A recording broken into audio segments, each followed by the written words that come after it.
The next video is the next installment for Cross Kill, and we're up to chapter 6. Alex? I startled, almost dropped my coffee, and saw Bree trotting down the hall towards me with a wary expression. He made it through the operation, she said. He's in intensive care, and the doctor's going to talk to Billy in a few moments. We both held Billy's hands when Dr. Calhoun finally emerged. He looked drained. How is he? Billy asked after introducing herself. Your husband's a remarkable fighter, Calhoun said.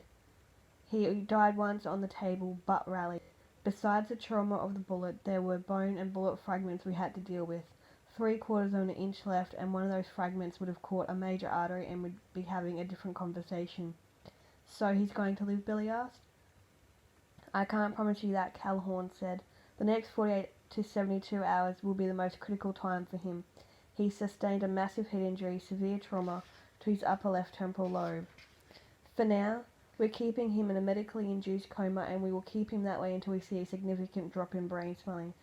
If he comes out, what's the prognosis, given the extent of the injury you saw? I can't tell you who he'll be if and when he wakes up, the neurosurgeon said. That's up to God. Can we see him? Bree asked. Give it half an hour, Calhoun said. There's a whirlwind around him at the moment. Lots of good people supporting him.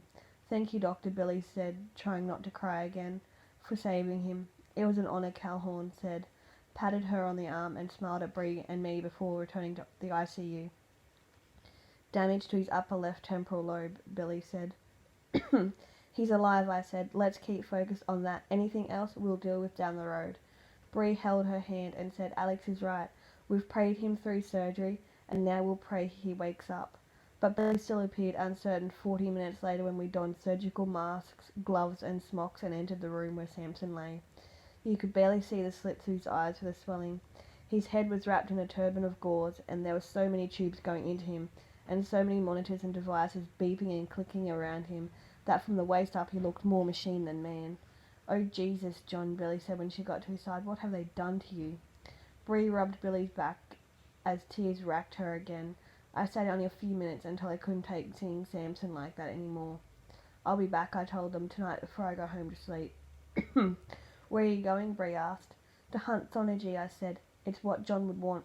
There's a blizzard outside, Bree said, and Internal Affairs is going to want to hear your report on the shooting. I don't give a damn about IA right now, I said, walking toward the door, and a blizzard's exactly the kind of chaotic situation that Gary Sonergy lives for. Bree wasn't happy, but sighed and gestured to a shopping bag she brought with her. You need your coat, hat and gloves if you're going Sonergy hunting. And that ends that installment for Cross Kill.